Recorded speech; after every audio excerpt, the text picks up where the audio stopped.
இந்த பட்டியல் சமூக தலைவர்கள் மீதான தாக்குதல் குறித்து ஐநா மன்றத்திலும் 2 நாட்கள் முன்பு அது புகாராக தரப்பட்டு அந்த புகார் நாளை ஐநா மன்றத்தில் மனித உரிமைகள் பிரிவில் விசாரணைக்கு வருகிறது. இந்த ஜெகன்மூர்த்தியார் கைது, ஜெகன்மூர்த்தியார் தப்பி ஓட்டம் அப்படின்னு எதுக்கு 12 மணிக்கு அந்த செய்தியை போடுறீங்க? அம்பேத்கர் இயக்க தலைவர்னா அண்ணா அறிவாலயத்துக்கு அடிமையா இருக்கணும்.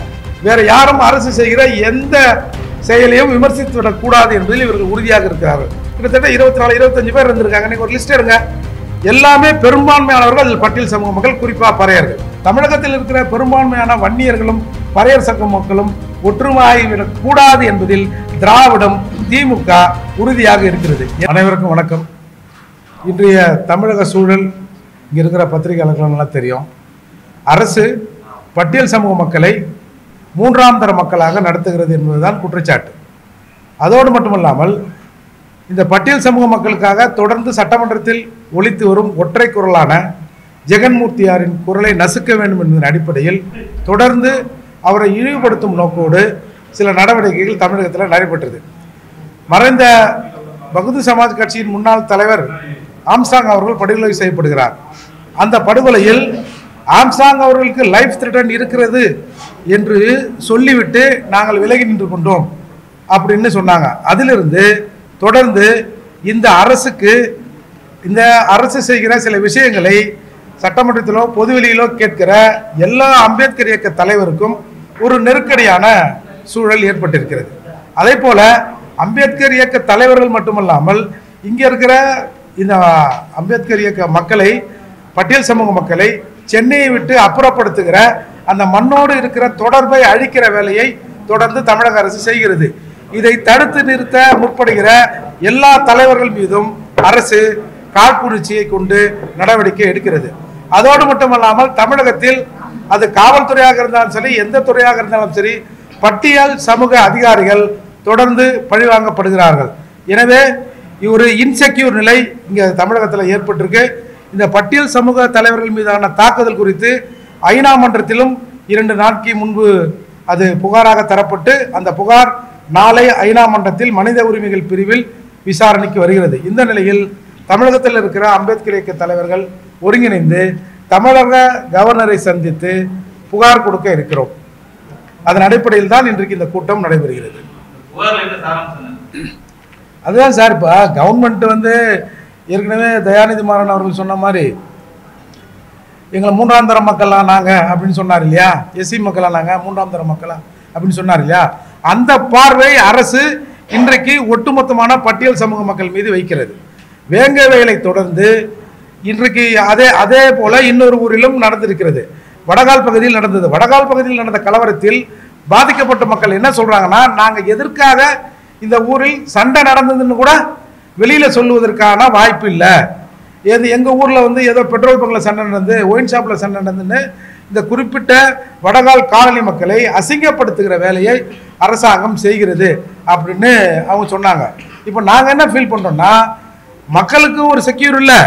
இந்த மக்களின் பிரதிநிதிகளாக செயல்படுகிற சட்டமன்ற உறுப்பினர் உட்பட பல இயக்க தலைவர்களுக்கும் தமிழக அரசில் இன்றைய நிலவரப்படி ஒரு பாதுகாப்பு இல்லாத சூழல் நிலவுகிறது. இந்த சூழலை மத்திய அரசின் கவனத்துக்கு கொண்டு செல்வதற்கு தான் கவர்னரை சந்திக்கிறோம். இல்ல திசை திருப்புறதுன்னா என்ன, பேரணி வழியை திசை திருப்புறாங்களா? அந்த பேரணி செய்தி ஒரு 3 மணிக்கு பேரணி தொடங்க இருக்கிறது. இந்த ஜெகன்மூர்த்தியார் கைது, ஜெகன்மூர்த்தியார் தப்பி ஓட்டம் அப்படின்னு எதுக்கு 12 மணிக்கு அந்த செய்தியை போடுறீங்க? இப்போ மீடியாக்கள் அந்த செய்தியை போடுதுன்னா அந்த மீடியாக்களுக்கு செய்தியை கொடுத்தது யார்? இப்போ நீங்க அந்த ஜெகன்மூர்த்தி அண்ணன் சம்பந்தப்பட்டதாக சொல்லப்படுகிற விஷயம் 7ஆம் தேதியிலிருந்து தொடங்கி நடக்குது. ஏன் பர்டிகுலரா அந்த டேவை செலக்ட் பண்ணீங்க? அதுக்கு முன்னால் போயிருக்கலாம், இல்ல அந்த பேரணி நடந்த பிறகு அதுக்கு பின்னால் போயிருக்கலாம், இல்ல ஒரு சம்மனை கொடுத்திருந்தால் நாங்கள் சட்டத்தை மதிக்கிற இந்திய குடிமகன்கள் ஒரு சம்மன் கொடுத்திருந்தா அழகா விசாரணைக்கு ஆஜராயிருக்க போறாரு. எதுக்கு நீங்க வேணும்னே ஒரு அசாதாரண சூழலை ஏற்படுத்தும் விதமா ஒரு 200-300 போலீஸ் போய் அவரை வீட்டை முற்றுகையிட்டு அதனால ஒரு பதட்டம் ஏற்பட்டு அப்ப அன்றைக்கு முழுக்க விடுதலை சிறுத்தைகள் பேரணி அந்த செய்தி மறைக்கப்பட்டு ஜெகன்மூர்த்தியார் தப்பி ஓட்டம் என்னமோ இவங்க தான் பர்தா எடுத்து கொடுத்த மாதிரி பர்தா போட்டு கொண்டு ஜெகன்மூர்த்தியார் தப்பினார்னா இந்த செய்தியை ஊடகங்களுக்கு கொடுப்பது யார்? இல்ல ஊடகமா அவங்களா போட்டுக்கிறாங்களா? அப்போ இந்த செய்தியை காவல்துறை அல்லாமல், உளவுத்துறை அல்லாமல் வேற யாரும் கொடுக்க முடியாது. அப்போ தொடர்ந்து சட்டமன்றத்தில் அதற்கு முன்னால் பூவை மூர்த்தியார் அவர்கள் ஜெகன்மூர்த்தியார் அவர்கள் சட்டமன்றத்தில் பேசிய உரை சம்பந்தமான புத்தகம் வெளியிடப்படுகிறது. அந்த புத்தகத்தில் இதுவரை இந்த 4 ஆண்டுகளில் சட்டமன்றத்தில் ஜெகன்மூர்த்தியார் இந்த பட்டியல் சமூக மக்களுக்காக வைத்த கோரிக்கைகள், பேச்சுகள், தீர்மானங்கள் அனைத்தும் அந்த புத்தகத்தில் இருக்கிறது. இதை தாங்கிக் கொள்ள முடியாமல் எல்லாரும் இவங்க என்ன நினைக்கிறாங்க, அரசு அம்பேத்கர் இயக்க தலைவர்னா அண்ணா அறிவாலயத்துக்கு அடிமையா இருக்கணும், வேற யாரும் அரசு செய்கிற எந்த செயலையும் விமர்சித்து விடக்கூடாது என்பதில் இவர்கள் உறுதியாக இருக்கிறார்கள். எனவே தான் இங்கே ஒரு இன்செக்யூர் நிலை தமிழகத்தில் இருக்கிறதா நாங்கள் உணர்றோம். அவரும் நல்லா தான் இருக்காரு, அவருக்கு ஒன்றும் பிரச்சனை இல்லை. இப்போ சமூக நீதிங்கிறதுங்க, சமூக நீதினா எங்களுக்கு ஒன்றும் ஸ்பெஷலாக எங்களை யாரும் நாங்கள் சூம்பி இருக்கிறோம், நாங்கள் கீழே இருக்கிறோம், எங்களை பணிந்து பார்க்கலாம் இல்லைங்க. சட்டத்தின் ஆட்சி நிலைநிறுத்தணும், அவ்வளோதான். சட்டத்தின் ஆட்சி இங்கே நடக்குதா? பட்டியல் சமூக மக்கள் மீதான தாக்குதல்கள் தொடர்கிற போது அரசு சரியான நடவடிக்கை எடுக்குதா? இல்லையே. நீங்க வேங்கை வயல்ல 2 வருடம் கடந்து யார் அந்த தண்ணியை குடித்தார்களோ அவர்களே அக்யூஸ் பண்றீங்க. சரி, அக்யூஸ் பண்றீங்க, சரி, நீங்க கண்டுபிடிச்சதாக வச்சுங்க. நீண்ட நாள் கோரிக்கையான அந்த மக்களின் பட்டாவை நீங்கள் ஒரு 3 பேரை அக்யூஸ் பண்ண பிறகு இந்த நீங்கள் குற்றம் சாட்டப்பவர்கள் இந்த குற்றத்தை செய்யல அப்படின்னு ஊர் மக்கள் போராட்டம் பண்றாங்க. அந்த நேரத்தில் கொண்டு போய் ஒரு விசிகா எம்எல்ஏவை வைத்து நீங்க அந்த ஊருக்கு பட்டா தரீங்கன்னா இது என்ன அர்த்தம்? இது பட்டா கொடுக்குறோம், நீங்க ஒரு 3 பேரை எங்களுக்கு பலி கொடுங்க, அப்படிதானே அர்த்தம் இது? அதனால் தொடர்ந்து இந்த மக்களை 3ஆம் தர பார்வையிலேயே இந்த அரசு நடத்துகிறது. இன்றைக்கு லாக்அப் டெத்தில் கிட்டத்தட்ட 24-25 பேர் இருந்திருக்காங்க. நீங்க ஒரு லிஸ்ட் எடுங்க, எல்லாமே பெரும்பான்மையானவர்கள் அதில் பட்டியல் சமூக மக்கள், குறிப்பா பறையர்கள். இது எப்படி திட்டமிட்டு நடக்குதுன்னு சொல்லாம எப்படி சொல்ல முடியும்? அப்போ பட்டியல் சமூக மக்கள்லாம் என்ன வேணாலும் பண்ணலாம், யாரும் கேட்பதற்கு இங்க நாதி இல்லை அப்படின்னு அரசு நினைக்குது. இது நீங்க இப்ப முதல்வர் சொல்றாரு, நாங்கள் வெற்றி பெற்றதில் 13% வாக்குகளை பட்டியல் சமூக மக்கள் போட்டாங்க அப்படின்னு சொல்றாரு. அப்போ இந்த பட்டியல் சமூக மக்கள் ஒரு கணம் 13% நான் போட்ட வெற்றியில் ஆண்டுகிற இந்த அரசு நமக்கு என்ன செஞ்சது? ஏங்க, எங்களுக்கு எதுவும் நீங்க ஸ்பெஷலா கூட செய்ய வேணாங்க, நீங்க சட்டத்தின்படி செய்யுங்க. கடந்த ஆண்டுக்கு முன்னால் ஆதிராவிட நல பள்ளிகளை சீரமைப்பதற்கு சப்ளான், அதாவது பட்டியல் சமூக மக்களுக்கான தனி பட்ஜெட்டில் 120 கோடி ரூபாய் ஒதுக்கப்படுகிறது. ஆதிராவிட நல பள்ளிகள் அந்த சீரமைப்பதற்கு 120 கோடியில வெறும் 2 கோடியை செலவு பண்ணிட்டு 118 கோடியை திருப்பி அனுப்புது அரசு. இது எப்படி சமூக நீதி அரசா இருக்க முடியும்? இதுவரை இந்த 4 ஆண்டுகளில் 7833 கோடியை எங்கள் பணத்தை, எங்கள் பட்ஜெட் பணத்தை அரசு செலவு செய்யாமல் திருப்பி அனுப்புது. இந்த சப்ளான் எதுக்கு வந்தது? இந்த சமூகத்துல ஒரு இன்பேலன்ஸ் இருக்கு. இந்த இன்பேலன்ஸ் இருந்தா இது எப்போ வேணாலும் பிரச்சனையா மாறலாம். அதால இந்த மக்களின் வாழ்க்கை தரத்தை உயர்த்தணும்னு இந்திரா காந்தி அம்மையாரால் இளைய பெருமாள் கமிட்டி ஒன்று போடப்பட்டு 4 ஆண்டுகள் இந்தியா முழுக்க ஆய்வு செய்து 25 பரிந்துரைகளை அவங்க கொடுத்தாங்க. அதுல ஒன்று தான் சப்ளான், இன்னொன்று SC/ST அட்ராசிட்டி ஆக்ட். இந்த சப்ளான் கொடுத்து இந்த மக்களை கொஞ்சம் தூக்கி சமப்படுத்தினால் சமூகம் அமைதியாக இருக்கும் அப்படின்ற அடிப்படையில் கொடுக்கப்பட்ட பணத்திலிருந்து நீங்க 4 ஆண்டுகள்ல 7833 கோடியை திருப்பி அனுப்புறீங்கன்னா நீங்க எப்படி சமூக நீதி அரசு நீங்க சொல்லுவீங்க? நாங்க எப்படி ஏத்துப்போம்? நீதியெல்லாம் கிடைக்கிறதுலாம் வாய்ப்பெல்லாம் இல்லைங்க. மத்திய, அதாவது முதல் நாள் அந்த இறப்புக்கு வந்த மாயாவதி அவர்கள் சொன்னால், மாநில அரசு இதில் தலையீடு இல்லை என்று சொன்னால் நீங்க சிபிஐ விசாரணைக்கு உத்தரவிடுங்கன்னு சொன்னாங்க. மாநில அரசு தலையீடுனா வெறும் மாநில அரசு ஏதோ திமுக அரசுலாம் இல்லை, அந்த மாநில அரசோடு யாரெல்லாம் இருக்கிறார்களோ அவர்கள் உடந்தை அப்படின்னு தான் அதுக்கு அர்த்தம். அப்போ இன்னிய வரை A1 குற்றவாளி என்று சொல்லப்பட்ட திருவேங்கடம் எங்க காலையில் 6 மணிக்கு ஏதோ ஃபர்ஸ்ட் ஷிஃப்ட்டுக்கு வேலைக்கு போகிற மாதிரி 6 மணிக்கு கூட்டு போனாங்களாம். அவர் சிறுநீர் கழிக்க போனாராம், ஓடிட்டாராம். இன்னும் 10 கிலோமீட்டர் தாண்டி 8 கிலோமீட்டர் தாண்டி அவர் போய் எதையோ எடுத்தாராம். இவங்க போனாங்களாம், அவர் சுட்டாரா, இவங்க சுட்டாங்களாம். அவர் சுட்டது படலையா, இவங்க சுட்டது பட்டுச்சான். இது என்னது இது? நீங்க ஆம்ஸ்ட்ராங் அவர்கள் படுகொலை நடந்த போது ஒரு SC ஆணையத்திற்கும் சுப்ரீம் கோர்ட் இந்த மாதிரி லா என்ஃபோர்சிங் டிபார்ட்மெண்ட் எல்லாத்துக்கும் ஒரு புகார் அளிக்கப்பட்டதுங்க. அந்த புகார்ல கொலை நடந்த அன்றைக்கு ஒரு 11:30க்கு அந்த பெரம்பூரை சுற்றி இருக்கிற 3 காவல் நிலையத்தில் உள்ள காவலர்கள் வேறு பணிக்கு பணியமர்த்தப்படுகிறார்கள். அது ஏன் அப்படின்னு விசாரணை பண்ணணும். குற்றம் நடந்த இடத்தில், அந்த சம்பவம் படுகொலை நடந்த இடத்தில் அரசால் வைக்கப்பட்ட கேமராக்கள் மட்டும் எப்படி ஒர்க் பண்ணாமல் போச்சு ஒன்று. இன்னொன்று, அதே மாதிரி இப்போ இவங்க வந்து சொல்கிறாங்களே நாங்கள் வந்து செக்யூர் பண்ணோம், இல்லை அவங்க சரண்டர் ஆனாங்க, இல்லை பிடிச்சோம், ஏதோ ஒன்று மூணுத்தில் ஏதாவது ஒன்று வச்சுங்க. ஏன்னா ஒரு தெளிவான முடிவை அன்றைக்கு போலீஸ் சொல்லலை. அப்படி இருக்கிற போது ஏதாவது ஒரு காவல் நிலையத்தில் இவங்க சரண்டர் ஆனாலோ இல்லை பிடித்து கொண்டு போனாலோ உள்ளே போயிருப்பாங்களா, என்ட்ரு பண்ணியிருப்பாங்கல்ல.